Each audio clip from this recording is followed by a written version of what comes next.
अध्याय 9। आपका कर्म क्या है? क्या हुआ शिव? वह छोटा बालक पीछे मुड़ा तो उसने देखा कि उसके काका पीछे खड़े थे। उस बालक ने जल्दी से अपने आंसू पोंछ लिए, क्योंकि गुण कबीलों में आंसुओं को कमजोरी की निशानी माना जाता था। उसके काका मुस्कुराए। वे शिव के पास ही बैठ गए और उसे बाहों में भर लिया। वे कुछ समय तक यूं ही चुपचाप बैठे रहे। उनके पांवों में मानसरोवर का जल हिचकोले लेता हुआ स्पर्श कर रहा था। बहुत अधिक सर्दी थी, किंतु उन्हें परवाह नहीं थी। तुम्हें क्या कष्ट है मेरे बच्चे? काका ने पूछा। शिव ने ऊपर की ओर देखा। उसे सदैव आश्चर्य होता था कि उसके काका जैसे इतने भयंकर योद्धा कैसे इतने शांत होकर मुस्कुरा सकते हैं। माँ ने मुझसे कहा कि मुझे दोषी अनुभव नहीं करना चाहिए। शब्द अटक गए, क्योंकि आंसुओं से गला रूंध गया था। उसे अनुभव हो रहा था कि उसका ललाट फिर कांप रहा था। उसी बेचारी स्त्री के बारे में? काका ने पूछा। बालक ने सहमति में सिर हिलाया। और तुम क्या सोचते हो? मैं नहीं जानता कि इससे अधिक क्या सोचना है। हाँ, तुम जानते हो। अपने हृदय की सुनो। क्या सोचते हो? शिव के नन्हे हाथ बगछाल से बनी कमीज के साथ उलझे हुए थे। माँ सोचती है कि मैं उसकी सहायता नहीं कर सकता था, क्योंकि मैं बहुत छोटा हूँ। मेरी आयु कम है और मैं बहुत ही दुर्बल हूँ। मैं कुछ भी प्राप्त नहीं कर सकता था। उसकी सहायता करने के बजाय संभवतया मैं स्वयं ही घायल हो गया होता। संभवतया ये सही भी है, लेकिन क्या उससे कोई अंतर पड़ता? उस छोटे बालक ने ऊपर की ओर देखा। उसने आंखें सिकोड़ी हुई थी और उनमें आंसू उमड़ते आ रहे थे। नहीं, काका मुस्कुराए। इसके बारे में सोचो। यदि तुमने उसकी सहायता करने का प्रयत्न किया होता तो भी संभव था कि वह पीड़ित ही होती। लेकिन यह भी संभव था, चाहे उसकी बहुत ही कम संभावना थी, कि वह बच गई होती। लेकिन तुमने प्रयत्न नहीं किया, तो फिर उसके पास ऐसा कोई अवसर ही नहीं था। क्या कोई अवसर था? शिव ने सहमति में सिर हिलाया। इसके अलावा तुम्हारी माँ ने क्या कहा? उस स्त्री ने अपनी जान बचाए रखने के लिए ही प्रतिकार नहीं किया था। हाँ, यह सच हो सकता है। और माँ यह भी कहती है कि यदि वह स्त्री अपनी जान बचाने के लिए व्यवहारिक हुई, तो वही करके मैं गलत कैसे हो सकता हूँ? यह एक महत्वपूर्ण बिंदु है। पाप उसके विरुद्ध किया जा रहा था और उसके बाद भी वह उसे स्वीकार कर रही थी। वे कुछ देर तक अस्त होते सूर्य को एकटक देखते हुए चुप बैठे रहे। इस प्रकार यदि उस स्त्री ने प्रतिकार नहीं भी किया, काका ने कहा, तो तुम क्या सोचते हो कि तुम्हें क्या करना चाहिए था? मुझे? हाँ, मैं सोचता हूँ कि इससे कोई अंतर नहीं पड़ता कि उस स्त्री ने प्रतिकार किया या नहीं। चाहे जो भी था, मुझे उसके लिए संघर्ष करना चाहिए था। क्यों? शिव ने सामने देखा। क्या आप भी ऐसा सोचते हैं कि मुझे व्यवहारिक होना चाहिए था और वहाँ से भाग जाने में मेरी कोई गलती नहीं थी? मैं क्या सोचता हूँ इसका कोई अर्थ नहीं है। मैं तुम्हारी व्याख्या जानना चाहता हूँ। तुम ऐसा क्यों सोचते हो कि तुम्हारा वहाँ से भाग जाना अनुचित था? शिव ने अपनी कमीज में उंगलियों को व्यग्रता से इधर उधर घुमाते हुए नीचे की ओर देखा। उसके ललाट पर बहुत धमक हो रही थी। क्योंकि यह मुझे अनुचित लगता है। उसके काका मुस्कुराए। यही उत्तर है। यह अनुचित लगता है, क्योंकि जो तुमने किया वह तुम्हारे कर्म के विरुद्ध था। तुम्हें उस स्त्री के कर्म से कुछ भी लेना देना नहीं था। उस स्त्री ने जो किया वह उसका विकल्प था। तुम्हें अपने कर्म की चिंता करनी चाहिए थी। शिव ने ऊपर की ओर देखा। बुराइयों के विरुद्ध संघर्ष करना तुम्हारा कर्म है। इससे कोई अंतर नहीं पड़ता कि बुराई ऐसे लोगों के साथ हो रही है जो उसके विरुद्ध संघर्ष नहीं करते। सदैव यह याद रखना, तुम दूसरों के कर्मों के परिणामों के साथ जीवन यापन नहीं करते। तुम अपने कर्मों के परिणामों के साथ जीवन यापन करते हो। शिव ने सहमति में हल्के से सिर हिलाया। क्या यह पीड़ा देता है? काका ने शिव के ललाट पर दोनों आंखों के ठीक मध्य में गहरे लाल दाने जैसे आकार की ओर संकेत करते हुए पूछा। शिव ने उसे जोर से दबाया। दबाने से उसे आराम मिला। नहीं, किंतु इसमें जलन होती है, अत्यधिक जलन होती है, विशेषकर जब तुम अप्रसन्न होते हो। शिव ने सहमति में सिर हिलाया। काका ने अपने अंगरखे में हाथ डाला और एक छोटी सी थैली निकाली। यह बहुत ही अनमोल औषधि है।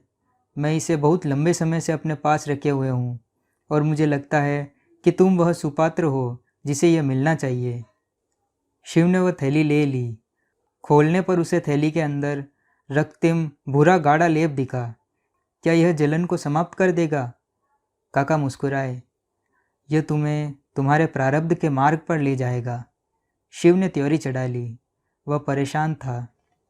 मानसरोवर से दूर विशालकाय हिमालय की ओर संकेत करते हुए उसके काका ने कहना जारी रखा, मेरे बच्चे, तुम्हारा प्रारब्ध इन विशालकाय पर्वतों से भी बहुत विशाल है, लेकिन उसे सच करने के लिए तुम्हें इन विशालकाय पर्वतों को पार करना होगा।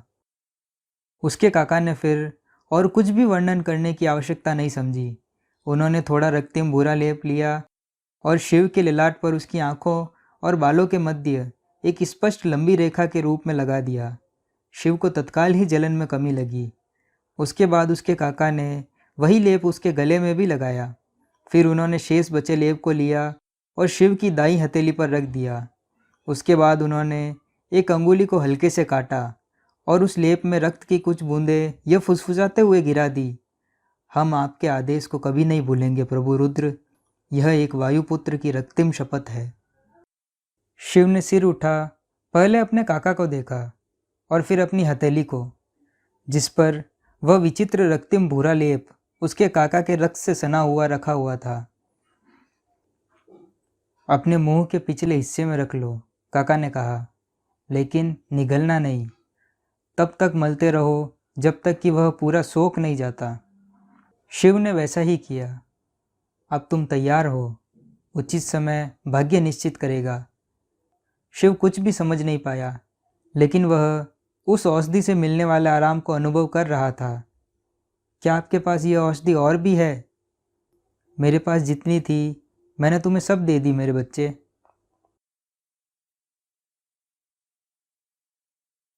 वासुदेवों के पास नागाओं की औषधि थी? सती ने हैरानी से पूछा। वह अपने पिता के साथ सुबह हुई परेशान कर देने वाली बातचीत के बारे में शिव से बात करना चाहती थी। वह अभी भी आपातकालीन सोमरस के उत्पादन सुविधा की बात से विस्मित थी, जिसके बारे में किसी को पता तक नहीं था। लेकिन उसने शिव के गुस्से भरे मुख को देखा तो तत्काल ही उस बात को भुला दिया। मुझे भटकाया गया है। संभवतया उनका नागाओं के साथ कोई समझौता हो। क्या इस देश में किसी पर भी विश्वास नहीं कर सकते? सती के अंतर्मन ने उससे कहा कि वासुदेव दुष्ट नहीं हो सकते। यह बात समझ में नहीं आई। शिव, आप संभवतया एक निष्कर्ष की ओर भाग रहा हूँ निष्कर्ष की ओर, शिव ने गुस्से में तमतमाते हुए कहा। तुम जानती हो आयुर्वती ने क्या कहा था?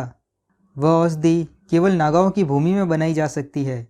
हम जानते हैं कि ब्रंगा वालों ने उसे कैसे प्राप्त किया। उनकी व्यवस्थाओं का बलात् लाभ उठाया जा रहा है। वासुदेवों के लिए क्या तर्क दिया जा सकता है? उन्हें अपने मंदिरों को बनवाने में नागाओं की सहायता चाहिए। सती चुप रही। शिव खिड़की की ओर गया और उसने विश्वनाथ मंदिर को कड़ी दृष्टि से देखा। किसी विचित्र कारण से वह अपने अंतर्मन की बात सुन पा रहा था, जो बार बार दोहरा रहा था, शांत रहो, निष्कर्ष निकालने की शीघ्रता मत करो। शिव ने अपना सिर हिलाया। मुझे विश्वास है कि वासुदेवों को इस बात का अनुमान था कि आप इस बात को जान जाएंगे कि औषधि कहाँ से आई है, सती ने कहा।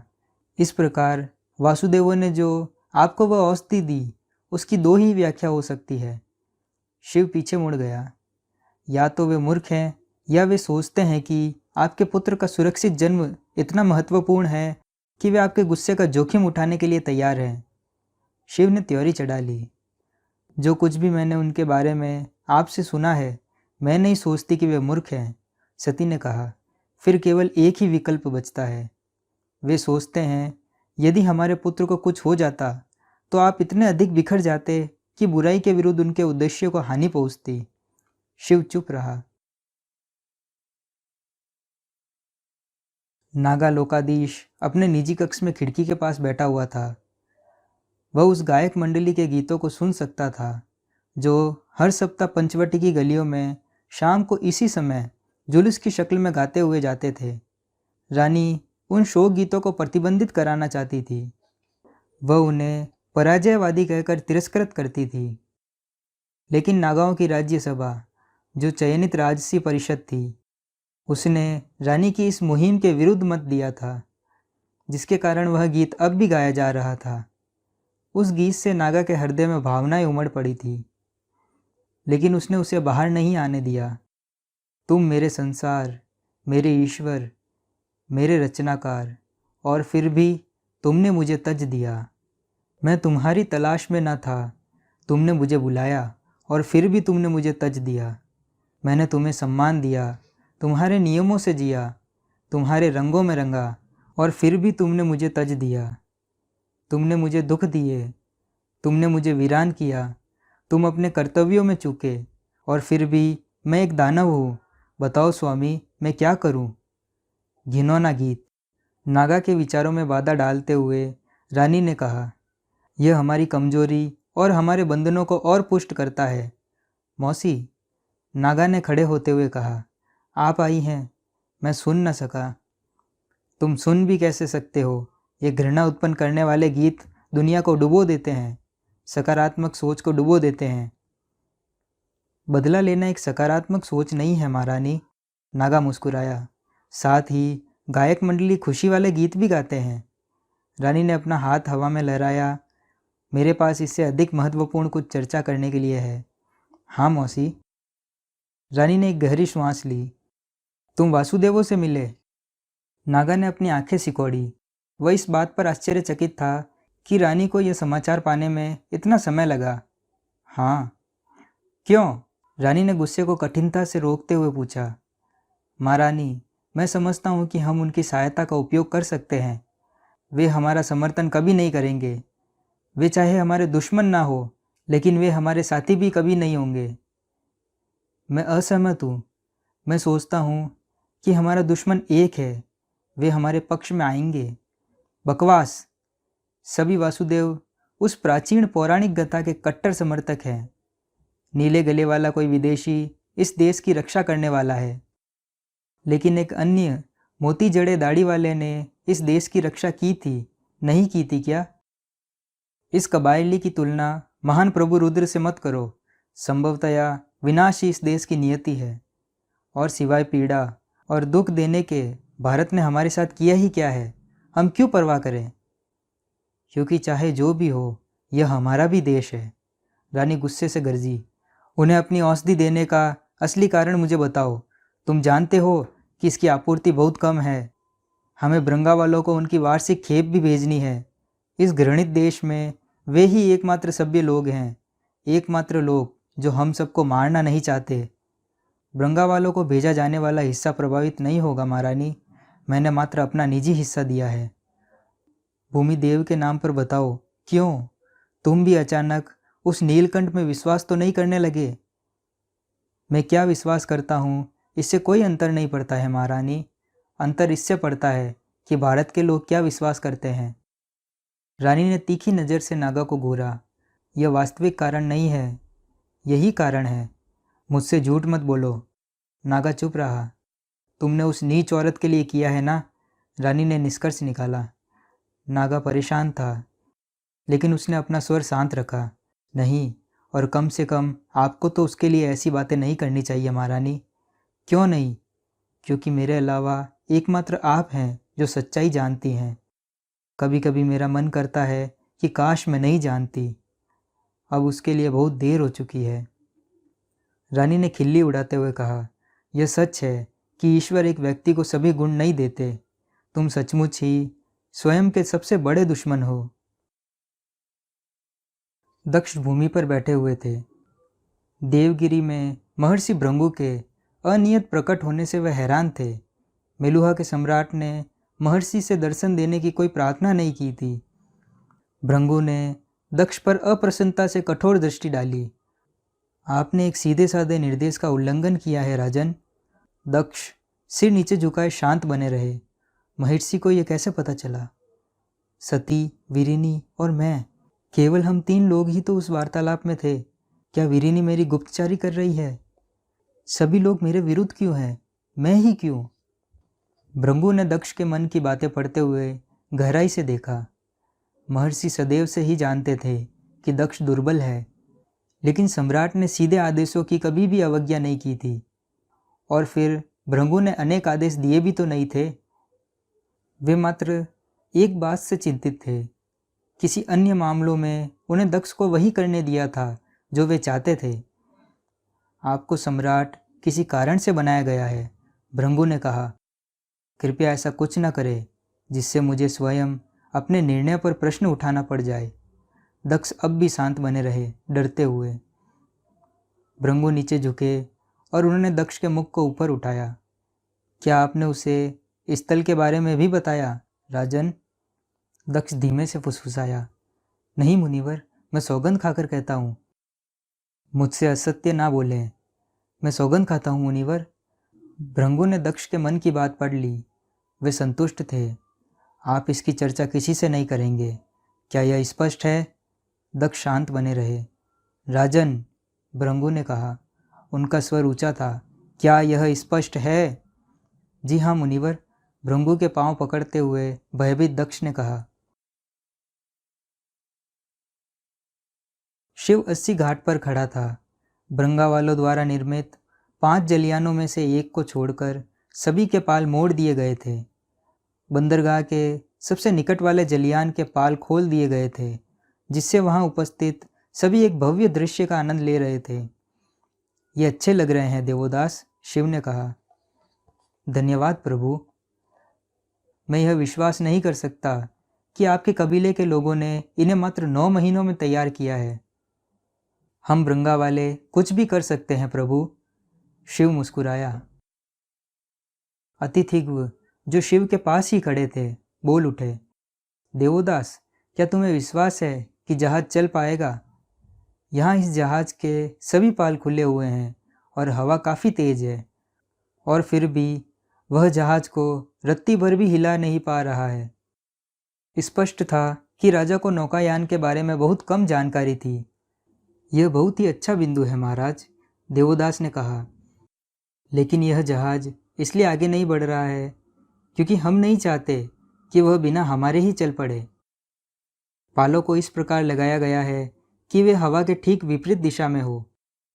क्या आप मुख्य पाल को फड़फड़ाते हुए देख सकते हैं? अतिथिगु ने सहमति में सिर हिलाया।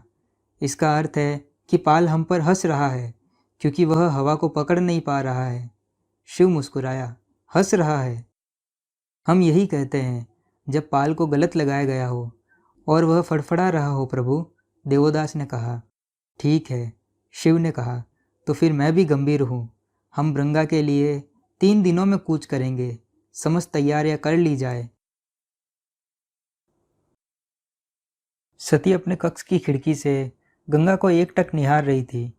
उसने देखा कि राजा अतिथिग्व अपने अनुयायियों के एक छोटे दल के साथ पूर्व तट पर निर्मित राजभवन की ओर जा रहे हैं। वे वहां क्यों जाते रहते हैं? क्यों वे केवल अपने परिवार को लेकर जाते हैं? तुम क्या सोच रही हो सती? शिव उसके पीछे खड़ा था। सती ने उसे बाहों में भर लिया।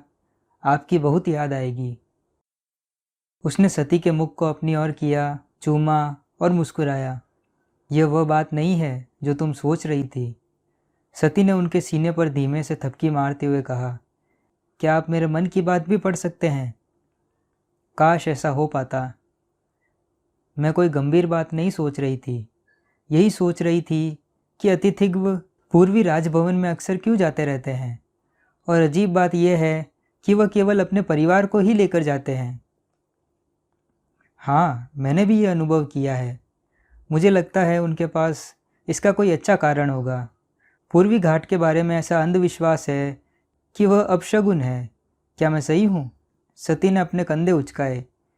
क्या यह निश्चित हो गया है कि आप 3 दिनों में जा रहे हैं? हाँ।